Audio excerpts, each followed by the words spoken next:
একটু আপনাকে দেখাই যে এখন এমন একটা অবস্থা চলছে যে আপনি ম্যাক্সিমাম পরিবারগুলোর মধ্যে যাবেন, আপনি গিয়ে দেখবেন ম্যাক্সিমাম পরিবারে কিন্তু নামাজটা নাই। ম্যাক্সিমাম পরিবারে যাবেন, আপনি গিয়ে দেখবেন সেখানে কিন্তু পর্দাটা নাই। বেশিরভাগ পরিবারে আপনি যান, দেখেন দিনের ইলম চর্চার যে গুরুত্ব এটা কিন্তু ওখানে দেখবেন আপনি নাই। বেশিরভাগ পরিবারে দেখেন আপনি এখানে হালাল হারামের কোনো পরোয়া নাই, রিজিক আসতেছে কোন দিক থেকে আসুক, ঠিক আছে। বেশিরভাগ পরিবারে দেখবেন স্বামী স্ত্রীর মধ্যে খুব একটা হৃদ্যতা ভালোবাসার বন্ধন পাওয়া যাচ্ছে না। প্যারেন্টিংস গুলো ঠিক নাই, খাবারের উৎসগুলো ঠিক নাই, অপসংস্কৃতি আছে পরিবারে। এখন মাদক ঢুকে গেছে, জেনা ঢুকে গেছে, পর্ন ঢুকে গেছে, ঠিক আছে, এই যে ডিভাইসের এডিকশন ঢুকে গেছে। মানে অন্তর্নিহিত সম্পর্কগুলো, যে হৃদ্যতা ভালোবাসার সম্পর্কগুলো ছিল এবং ইসলামিক নীতি নৈতিকতাগুলো ছিল, এখন এগুলো কিন্তু দিন দিন পরিবার থেকে কমে যাচ্ছে। এতে করে পরিবারে ডিভোর্স বাড়ছে। যেমন প্রতি 1 ঘন্টায় ঢাকায় একটা করে ডিভোর্স হয়, মানে প্রতি 24 ঘন্টায় 24টা ডিভোর্স ঢাকায় হয়। এবং আমেরিকার মতো কান্ট্রিতে প্রতি 13 সেকেন্ডে একটা করে ডিভোর্স হয়, ঠিক আছে। দেখা যায় গড়ে প্রতিদিন, এই বিশ্বে গড়ে প্রতিদিন 29 জন মানুষ আত্মহত্যা করছে এখন ফ্রাস্ট্রেটেড হয়ে, পারিবারিক কলহের শিকার হয়ে। দেখা যায় গড়ে প্রায় 30 to 40% মেয়ে এখন পারিবারিক সহিংসতার শিকার হচ্ছে, যৌতুকের কারণে, আপনার পরকীয়ার কারণে। পরকীয়ার কথা তো বলতেই ভুলে গেছে যে ম্যাক্সিমাম পরিবার এখন পরকীয়া চলছে। স্বামী স্ত্রীকে নিয়ে সন্তুষ্ট না, স্ত্রী স্বামীকে নিয়ে সন্তুষ্ট না, দেখবেন পরকীয়া এটা কমন হয়ে যাচ্ছে। ম্যাক্সিমাম পরিবার আপনি দেখবেন যে পর্ন ঢুকে গেছে, জেনা ঢুকে গেছে, মানে জেনাটাকে সহজ করে ফেলা হচ্ছে।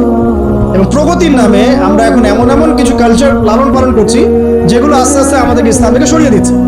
তো পরিবারের অবস্থা এখন ভয়াবহ খারাপ।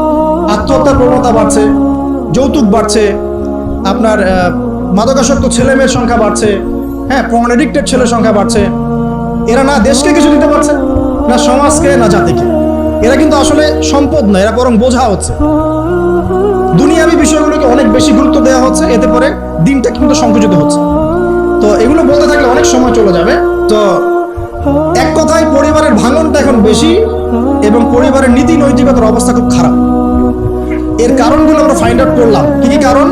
1 নাম্বার ধরেন কোরআনের তালিম চর্চা উঠে যাওয়া, তাওহীদ উঠে যাওয়া, শিরকের অনুপ্রবেশ, সুন্নত উঠে যাওয়া, বেদাতগুলো ঢুকে যাওয়া, পরিবারে হারাম রিজিক ঢুকে যাওয়া, পরিবারের কর্তাদের নীরব ভূমিকা, হ্যাঁ, পরিবারে হাজরা আলাইহিস সালামের মতো মা না থাকা, পরিবারে খাদিজা রাদিয়াল্লাহু আনহার মতো স্ত্রী না থাকা, অনেক কারণ। এরপরে বাইরের সংস্কৃতির অনুপ্রবেশ, হ্যাঁ, প্রিন্ট এবং ইলেকট্রনিক মিডিয়ার যৌনতা, এই সব কিছু মিলে কিন্তু পরিবারগুলো ক্রাশ করছে। এতে করে দেখবেন অনেক সমস্যা হচ্ছে। যৌতুক তো বললাম, সবচেয়ে বড় কথা আপোষের যে মিল মোহব্বত, ওয়াজআলা বাইনাকুম মাওয়াজ্জাতা ওয়া রাহমা, এটা আস্তে আস্তে কমে যাচ্ছে। পরিবার যখন এরকম ভাঙনের শিকার হচ্ছে, তখন দেখবেন সমাজের মধ্যে স্ট্যাবিলিটি নষ্ট হচ্ছে এবং এই সমাজগুলো দিয়ে আপনি কখনো আদর্শ রাষ্ট্র কায়েম করতে পারবেন। এখন আসেন, জাস্ট এখান থেকে আমি আলোচনার শেষের দিকে যাব অল্প সময়, যে আমরা এখন কি কি কাজ করলে কিভাবে স্টার্ট করব আর কিভাবে আমরা এটাকে সলভ করতে পারি। এই সলিউশনটা 2 রকম। 1 নম্বর হচ্ছে যারা অলরেডি পরিবারে ঢুকে গেছেন তাদেরকে অন্য জায়গা থেকে শুরু করতে হবে। মানে যারা অলরেডি পরিবারে ঢুকে গেছেন আপনাদেরকে তওবা করে ফিরে এসে আবার শুরু করতে হবে। আর যারা পরিবারে এখনো ঢোকেন নাই, আপনারা এখনো সৌভাগ্যবান। এখন থেকে যদি আপনারা এই নসিহতগুলো মেনে চলতে পারেন, ইনশাআল্লাহ আপনার পরিবারটা 8-10টা পরিবারের মতো হবে না। প্রথমে বলি তাদের কথা যারা পরিবারে ঢুকে গেছি আমরা, তাদের কাজ কি? তাদের প্রথম কাজ হচ্ছে ঠান্ডা মাথায় বিশ্বের পরিস্থিতি, সমাজ দেশের পরিস্থিতিগুলো নিয়ে চিন্তা করা, ঠান্ডা মাথায় যে হচ্ছেটা কি আসলে। যখন দেখবো যে না আসলে ভালো কিছু হচ্ছে না, খারাপ হচ্ছে, তখন আপনার ভুলটা কোথায় সেটা আপনাকে ফাইন্ড আউট করতে হবে। আপনার ভুলটা কোথায় ছিল? আপনি এমন কাউকে বিয়ে করেছেন যে ফ্যামিনিস্ট, আপনি এমন একটা পরিবার গঠন করেছেন যেখানে আপনি কোরআনটা চালু করতে পারেন নাই, সবাই নামাজ পড়ছে না, সবাই পর্দা করছে না, হ্যাঁ, নিয়মিত তালিম হচ্ছে না। এখন আপনার কাজ কি? আগে তওবা করে ফিরে এসে আপনি জ্ঞান চর্চা শুরু করেন। আপনি যে রোল মডেল হয়ে দেখান, জ্ঞান চর্চা করে, আমল করে, পর্দা করে, ইসলামের জন্য কিছু করে একটা রোল মডেল স্থাপন করে দেখান। দেখিয়ে পরিবারকে আহ্বান করেন যে তোমরাও এদিকে আসো।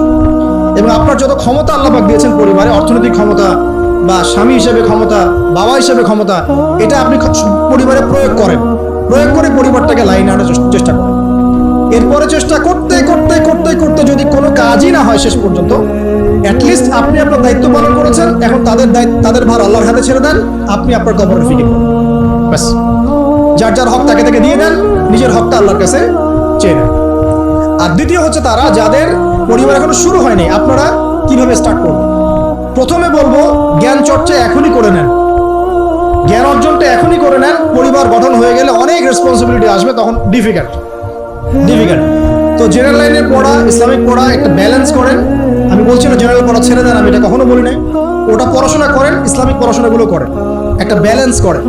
পরে আপনি 5 ওয়াক্ত নামাজ শুরু করেন, আল্লাহ রাস্তায় সময় লাগান, কোরআন তেলাওয়াত করেন, আলেম ওলামার সোহবতে যান, হ্যাঁ, আত্মশুদ্ধিমূলক কাজ করেন, সমাজ কল্যাণমূলক কাজ করেন। পাশাপাশি আরো বলবো যে দিনই কাজে ব্যস্ত থাকেন, দিনই কাজে ব্যস্ত থাকেন, ভালো কাজে ব্যস্ত থাকেন। এভাবে নিজের ভিতরটাকে আগে পরিশুদ্ধ করে নেন। এরপর আপনি একটা হালাল রিজিকের চেষ্টা করেন, একটা হালাল পবিত্র রিজিক হোক, সেটা কৃষিকাজ। লজ্জার কিচ্ছু নাই, কৃষিকাজ লজ্জার কোনো প্রফেশন নয়, গর্বের প্রফেশন। কারণ আল্লাহ পাক বহু নবীকে রাখালি করিয়েছেন, পশুপালন করিয়েছেন। জানেন, মুসা আলাইহিস সালামকে আল্লাহ পাক পশুপালন করিয়েছেন 8 বছর 10 বছর। এগুলো কোনো লজ্জার প্রফেশন নয়, এটা গর্বের প্রফেশন।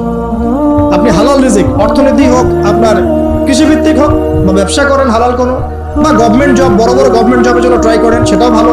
যদি না পান, বেসরকারি জব পান, আলহামদুলিল্লাহ। খেয়াল রাখবেন, জব করতে গিয়ে, ব্যবসা করতে গিয়ে এবং রিজিকের সন্ধান করতে গিয়ে আপনার নামাজ যেন ছুটে না যায়, আপনার রিজিকে হারাম যেন ঢুকে না যায়, আপনাকে যেন সুদ খেতে না হয়, আপনাকে যেন ফ্রি মিক্সিং এ যেতে না হয়, এগুলো খেয়াল রাখেন। খেয়াল রেখে একটা হালাল রিজিকের সোর্স আগে বের করেন। প্রয়োজন উদ্যোক্তা হন, নতুন কিছু উদ্যোগ গ্রহণ করেন, উদ্যোক্তা হয়ে নিজে কিছু প্রতিষ্ঠা করে দেখান, এমন কিছু করেন।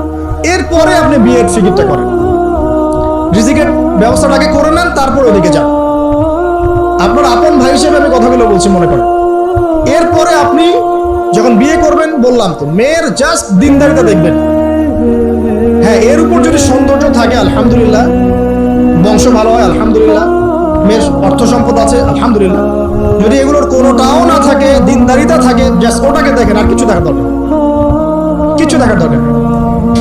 এরপরে আরেকটা কথা বলতে ভুলে গিয়েছি, যে আপনি এই লেভেলে যাওয়ার আগে নিজেও পবিত্র থাকার চেষ্টা করবেন। আপনি নিজে জেনায় যায় না, নিজে পর্নে যায় না, নিজে হারাম অ্যাফেয়ার্সে যায় না। যদি আপনি যান, তাহলে আল্লাহ পাক কিন্তু আপনাকে পবিত্র স্ত্রী নাও দিতে পারেন। এটাই আল্লাহ পাকের নীতি, যে একজন পবিত্র মানুষ পায়। ঠিক আছে, যে যেমন আল্লাহ পাক তাকে তেমন মিলিয়ে দেন, এটা আল্লাহ পাকের একটা সুন্নাহ। এর ব্যতিক্রম হতে পারে, কিন্তু আপনি যদি পবিত্র না থাকেন, আপনি পবিত্র স্ত্রী নাও পেতে পারেন। তা আপনি আগে নিজে পবিত্র থাকেন, তারপরে আপনি এখন মেয়ে দেখেন। আলহামদুলিল্লাহ, বললাম দিনদারিতা প্রাধান্য দেন। এখানে হাদিসে এটা বলা হয় নাই যে 4টা গুণ দেখে বিয়ে করো, বরং বলা হয়েছে 4টা গুণ দেখে সাধারণত বিয়ে করা হয়। ঠিক আছে, করো আদেশটা এমন নয়। কেউ টাকা দেখে, কেউ সৌন্দর্য দেখে, কেউ দেখে বংশ। তুমি দেখো দিন, নবীজি বলছেন তুমি দিন দেখো, না হলে তোমার হাত ধুলে ধূসরিত হবে, মানে ধ্বংস হয়ে যাবে তুমি। আর দিন দেখার ক্ষেত্রে শুধু বাইরের গেট আপটা যথেষ্ট নয়, তার পড়াশোনা দেখেন, তার হিস্ট্রি ঘাটবেন, তার অতীতে সে কোথায় কোথায় পড়াশোনা করেছে, কি করেছে, খোঁজ খবর নেবেন। হুট করে তাড়াহুড়া করে কোনো ডিসিশন নিয়ে ফেলবেন না, এটা খুব ভুল করে মানুষ। ঠিক আছে, তার হিস্ট্রি ঘাটেন, যে সে কোথায় পড়াশোনা করেছে, কি করেছে না করেছে, তার পরিবারের বায়োডাটা ঘাটেন, তার পরিবারের সদস্যরা কেমন, নামাজ পড়ে কিনা, তার ইসলামের প্রতি কেমন ধারণা পোষণ করে। তার মাকে দেখেন, তার মা পর্দা করে কিনা, তার মা ইসলামের উপর আছে কিনা। তার নানিকে দেখেন, তার পরিবার বর্গকে দেখেন, তারপর একটা আপনি ডিসিশন নেওয়াটা সহজ হবে। এগুলোর চেয়ে ব্যতিক্রম হতে পারে, ওই আজারের পরিবার ইব্রাহিমের জন্ম হতে পারে, ফেরাউনের আন্ডারে আসিয়ার জন্ম হতে পারে, থাকতে পারে, কিন্তু এটা ব্যতিক্রম। নর্মালি কিন্তু সবসময় এমনটা হয় না। যে প্যারেন্টিংস দিয়ে তারা বড় হয়েছে, ওই প্যারেন্টিংস তাদের মধ্যে থেকে যায়। এই কারণে মেয়ের ব্যাপারে খুব সেন্সিটিভ থাকবেন, আগে পুরো বিষয়গুলো ঘেটে নিয়ে তারপরে আপনি কোনো জায়গায় পা দেন করবেন আল্লাহর কাছে, যে আল্লাহ আমি তোমার কাছে ইস্তেখারা করছি, আমি জানি না যে কোনটা আমার জন্য ভালো হবে, কোনটা খারাপ। আল্লাহ এটা যদি আমার জন্য ভালো হয় সহজ করে দাও, যদি খারাপ হয় আল্লাহ দূর করে দাও। নিজের উপর চাপ নিয়েন না। তারপরে যদি দেখেন আলহামদুলিল্লাহ দিনদার, আর ডানে বামে দেখার দরকার নাই। যদি আপনি আপনার মনের মতো দিনদার পবিত্র একজন মেয়ে পেয়ে যান, আর যদি সে সুন্দরীও হয় মাশাআল্লাহ, আর ভালো বংশের হয়, তাহলে সারাটা জীবন তাকে নিয়ে কাটিয়ে দেন, সারাটা জীবন তাকে নিয়ে কাটিয়ে দেন, আপনি হ্যাপি হবেন ইনশাআল্লাহ।